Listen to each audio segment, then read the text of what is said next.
प्यारे बच्चों, मैं रामेश्वर प्रसाद तिवारी, लेक्चरर सरस्वती शिशु मंदिर जयंत। आज हम लोग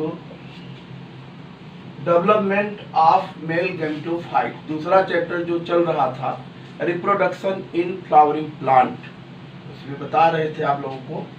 तो आज देखेंगे डेवलपमेंट ऑफ मेल गैमेटोफाइट, नर युग्मकोद्भिद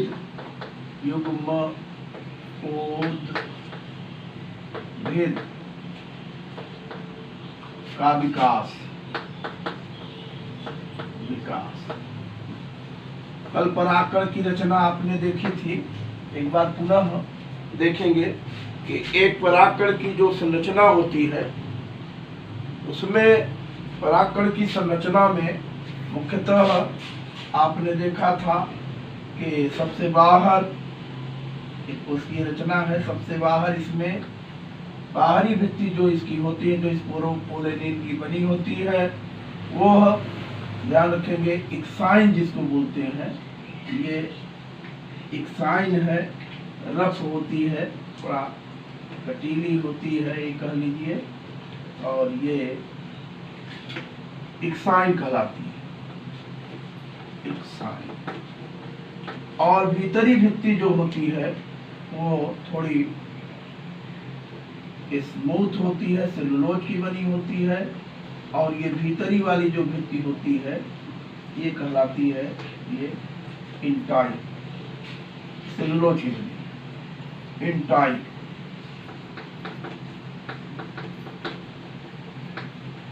और ये परागकण में एक बताए थे कि हैप्लॉइड प्रारंभ में अगुणित जो केंद्रक है, न्यूक्लियस है, ये न्यूक्लियस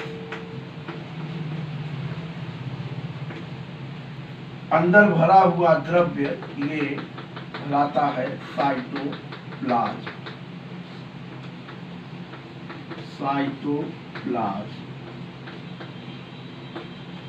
और एक आप वैक्यूल कहे थे, दिखा लेते, ये वैक्यूल है। और एक्साइन में ही कुछ जगहों पर बताए थे कि कुछ वो छिद्र पाए जाते हैं, ये कहलाते हैं जर्मपोर। सामान्यतः एक बीजपत्री के परागकण में एक जर्मपोर होता है और द्विबीजपत्री का परागकण होता है तो 3 जर्मपोर सामान्यतः होते हैं। ये परागकण है।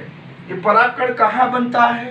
आपने देखा कि ये जो एंथर होता है, एंथर ये स्टेमेन का भाग जहाँ पर ये फिलामेंट कनेक्टिव, और ये एंथर लोब, एंथर वाला हिस्सा जो है ये 2 लोब होते हैं, इसी के अंदर परागकण बनते हैं। कल रचना में बताया भी थे कि इसका सेक्शन काटे तो 2 लोब और 4 चैम्बर होते हैं, 2 पिंड है, एक पिंड में 2 लोब, एक पिंड में 2 लोब, 4। तो उसके अंदर परागकण ये बनते हैं। ये परागकण जो बने, ये जब लिब्रेट होंगे, इससे पराग एंथर जो है फटेगा, ये एंथर वाला हिस्सा है, तो ये जब एंथर फटेगा तो परागकण बाहर निकलेगा। ये परागकण जब निकलता है उसके पूर्व इसका विकास प्रारंभ हो चुका रहता है। तो ये परागकण जो होता है, ध्यान रखेंगे, ये गैमेटोफाइट की वास्तव में प्रथम कोशिका है। परागकण गैमेटोफाइट की क्या है? प्रथम कोशिका है। इसी से आगे स्टार्ट हो जाता है डेवलपमेंट। जब एंथर के अंदर रहता है तभी, फटने के पूर्व ही अगर देखा जाए तो इसका डेवलपमेंट स्टार्ट हो जाता है।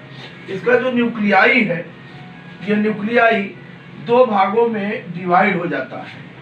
ये परागकण की संरचना आपने देख ली है, एक्साइन, इंटाइन। अब कह रहे हैं क्या कि ये जो प्रथम कोशिका है गैमेटोफाइट की, इसका केंद्रक, इसके फटने से पहले ही केंद्रक इसका 2 भागों में बढ़ जाता है। एक बड़ा केंद्रक बनता है और एक छोटा। एक बड़ा बनता है, लीजिए थोड़ा ज्यादा बड़ा कर लें, ये इसको बोलते हैं समसूत्री विभाजन द्वारा बटेंगे, ये कहलाता है वेजिटेटिव न्यूक्लियाई। वेजिटेटिव न्यूक्लियाई, वर्धी केंद्रक। और दूसरा जो बनता है ये कहलाता है जनरेटिव न्यूक्लियाई। हाँ, तो वेजिटेटिव न्यूक्लियाई और जनरेटिव न्यूक्लियाई दो में बढ़ जाता है। कौन? जो इसमें न्यूक्लियस था, अगुणित केंद्रक ही था, ये संसूत्री विभाजन द्वारा पहले दो में बढ़ जाता है। इसको जो वेजिटेटिव न्यूक्लियाई है इसको ट्यूब न्यूक्लियाई भी कर सकते हैं, ट्यूब न्यूक्लियाई ये भी कहा जा सकता है।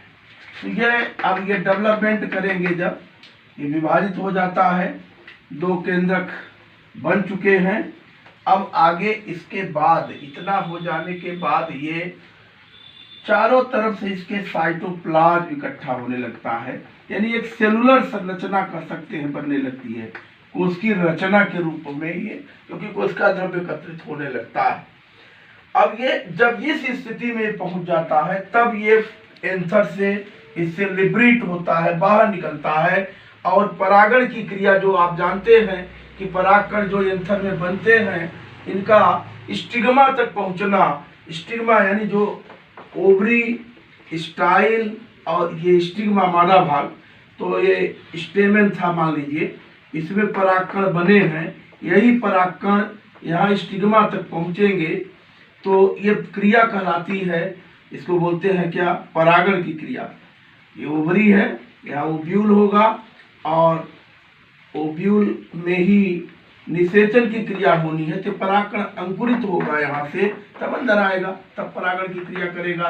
तो यहाँ पर इसका पहुँचना ये पॉलिनेशन परागण कहलाएगा।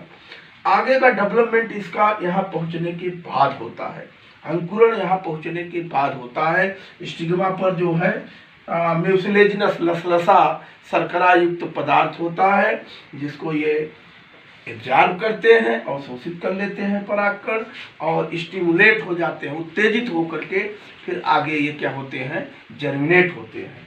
आगे जहाँ जर्मपोर है, ध्यान देंगे, अंकुरण नलिका जो ये बनाए थे जर्मपोर, ये है ना अंकुरण छिद्र, जर्मपोर, यहीं से इसका जो कह लीजिए कि इंटाइन वाला भाग है ये बाहर निकलता है, यानी अंकुरित होता है। और जो ये वेजिटेटिव न्यूक्लियाई है, ट्यूब न्यूक्लियाई, ये आगे आ जाती है, ये रास्ता दिखाने का कार्य करती है, यानी कुछ यूँ कह लीजिए कि जैसे ये इंटाइन है और ये उभार के रूप में एक पोर से ये बाहर निकलना शुरू कर दिया है, ये एक साइन फट जाती है उसी पोर के पास से जहाँ से बाहर निकल रही है, एक साइन है, ये एक साइन, और ये इंटर। अब ये ट्यूब न्यूक्लियाई जो था, वेजिटेटिव न्यूक्लियाई, ट्यूब न्यूक्लियाई, ये आगे आ जाता है, ये ट्यूब न्यूक्लियाई, ये पॉलन ट्यूब कहलाएगी, ये जो निकली ये कहलाती है पॉलन ट्यूब। और ये ट्यूब न्यूक्लियाई और जनरेटिव न्यूक्लियाई अभी अंदर ही है। ये जो मेन छोटा वाला जो न्यूक्लियाई था, बड़ा वाला आगे आ गया, ये जनरेटिव, रिप्रोडक्टिव, जेनरेटिव जो भी कहो, जेनरेटिव न्यूक्लियाई, ये जन्म में जो मेन लेता है भाग, ये है। तो इस तरीके से ये इसका अंकुरण प्रारंभ। आगे ये पॉलन ट्यूब जो होती है ये बढ़ती है, वृद्धि करती जाएगी आगे। ये और थोड़ा बड़ा दिखा लीजिए, ये चल रही है पराग नलिका, ये एक साइन है जो कि रप्चर हुआ, फटा है यहाँ इस स्थान पर, और ये ट्यूब न्यूक्लियाई आगे है जो रास्ता दिखाने का कार्य कर रही है। और जो इसमें जो एक जनरेटिव न्यूक्लियाई था ये भी इसके अंदर आ जाता है, और यहाँ पर इसका विभाजन प्रारंभ होता है। ये 1 से 2 में कह लीजिए विभाजन प्रारंभ कर देता है, 2 में ये डिवाइड होने लगता है, संसूत्री विभाजन के द्वारा ये 2 गैमेट में बंटने लगता है, विभाजित होने लगता है। और ये ध्यान रखेंगे 2 भागों में बंट रहा है। ये TWO2 mail MALE 2 male gamete बनेंगे, 2 मेल गैमिट यहाँ बन रहे हैं। ये ट्यूब न्यूक्लियाई है, ट्यूब न्यूक्लियाई, और ये पॉलन ट्यूब, पॉलन ट्यूब, पराग नलिका। इस तरीके से ये एक डायग्राम में और दिखा सकते हैं, थोड़ा और क्लियर कर ले पूरी तरह से, क्योंकि ये बढ़ता जाएगा। ये पॉलन ट्यूब है, इसका काम है पराग कणों को एम्ब्रियो साइट के अंदर तक पहुंचाना, पराग कणों को एम्ब्रियो साइट के अंदर तक पहुंचाना इसका काम है। यहाँ पर ये ट्यूब न्यूक्लियाई है, ट्यूब न्यूक्लियाई लास्ट में नष्ट भी हो जाएगा, और ये दो जो बने हैं ये मेल गैमिट है। अब क्लियर, अलग अलग हो गए दोनों, ये मेल गैमिट हैं, दो बने हुए गैमिट। तो इस तरीके से इनका डेवलपमेंट होगा। थोड़ा सा और देखेंगे इसमें, इसको हटा दे रहे हैं, लाइट कट गई है, पता नहीं दिख रहा है कि नहीं, अब आगे देखेंगे हम लोग, तो इसको भी मिटा दे रहे हैं हम। आगे हम आपको ये दिखा दें इसी में थोड़ा, कि जैसे ये यहाँ से ये ओवरी है, मान लीजिए ये स्टाइल है और ये स्टिग्मा। यहाँ पर एम्ब्रियो सैक है, मादा भाग, ये एम्ब्रियो सैक है, इसी से ये ओव्यूल की हम बात करते हैं। ये ओव्यूल लगा है, ट्रीटमेंट लग जाएगा तो ओव्यूल की रचना पढ़े हैं, 11 में भी पढ़े हैं, बाद में पढ़ा है। यहाँ पर 3 देखे होंगे, याद होगा, एंटीपोडल होती है इधर सिरे पर, और यहाँ नीचे देखे होंगे कि एक बड़ी कोशिका एग होती है, 2 सिनर्जिड होते हैं, याद होगा, सिनर्जिड नष्ट हो जाते हैं, एंटीपोडल भी नष्ट हो जाता है।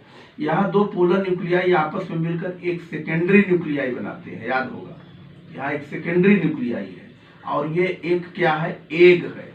तो 2 ही चीजें यहाँ पर मुख्य बचती हैं, एक तो ये सेकेंडरी न्यूक्लियाई बचता है, सेकेंडरी न्यूक्लियाई 2n है, ये डिप्लॉयड, क्योंकि 2 पोलर न्यूक्लियाई मिलती हैं तब बनता है, तो ये 2n है, डिप्लॉयड है, और एक बचा है यहाँ पर ये एग, n है, प्लॉयड।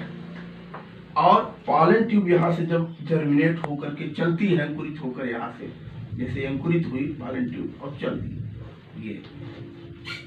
ये कंडीशन, तो ये आ रही है, जैसे ये मान लीजिए ये आएगी और यहाँ माइक्रोपाइल वाले सिरे से यहाँ अंदर प्रवेश करेगी, इसके अंदर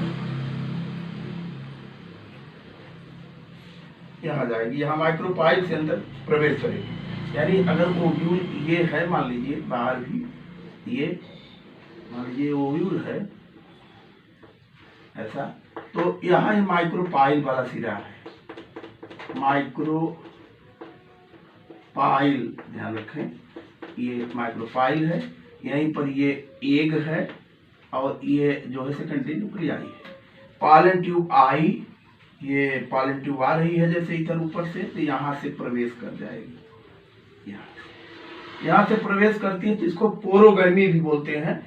और जो ट्यूब न्यूक्लियाई है नष्ट हो जाएगा रास्ता दिखाने में, यहाँ ये प्रवेश करेगी तो दोनों मेल गैमिट जो है इसके अंदर आ जाएंगे। अब दोनों मेल गैमिट आ जाएंगे तो एक से मिलेगा, जाइगोट बनाएगा, पहला मेल गैमिट, पहला निषेचन यहाँ होगा, और दूसरा ये मिलेगा तो क्या बनाएगा, सेकेंडरी न्यूक्लियाई और सेकेंड मेल गैमिट बनाएगा क्या, प्राइमरी इंडोस्पर्म, जो डेवलपमेंट करके इंडोस्पर्म बनाएगा, भ्रूण पोष, भ्रूण का भोजन, और ये भ्रूण बनेगा, एम्ब्रियो, ये दोनों मिलेंगे। तो एक ही एम्ब्रियो साइट के अंदर 2 बार निषेचन की क्रिया द्वारा निषेचन कहलाती है। पहली बार एक के साथ फर्स्ट मेल गैमिट और जो जाइगोट बनाएगा, और दूसरी बार सेकेंडरी न्यूक्लियस के साथ सेकेंड मेल गैमिट जो क्या बनाएगा, प्राइमरी इंडोस्पर्म बनाता है। ये फिर बाद में सीड में परिवर्तित होता है और जो डेवलपमेंट करता है। तो इस तरीके से ध्यान रखेंगे, ये दिमाग में ये भी बात आपके फिट रहे, जब डबल फर्टिलाइजेशन पढ़ाएंगे तो उस समय इनको अलग अलग पूरा क्लियर करके बताएंगे। इतना देखेंगे। इसमें 2 प्रश्न हैं, एक है नर गैमेटोफाइट का विकास कैसे होता है, कि हर साल 4 या 5 नंबर में पूछा ही जाता है, और दूसरा नहीं पूछा, इसको पूछ देता परागकण की संरचना समझाइए। ये दोनों ही बहुत ही महत्वपूर्ण प्रश्न है। धन्यवाद। इतना आज के लिए आपको पर्याप्त है। इसको ठीक प्रकार से करेंगे, समझेंगे। लाइट कटी है, जरूरी नहीं है कि आज ऑनलाइन क्लास हो पाए, मौसम भी खराब है, तो इसको पढ़ने का प्रयास करेंगे। अभी हम लोग मिलेंगे भी, इतना करना है।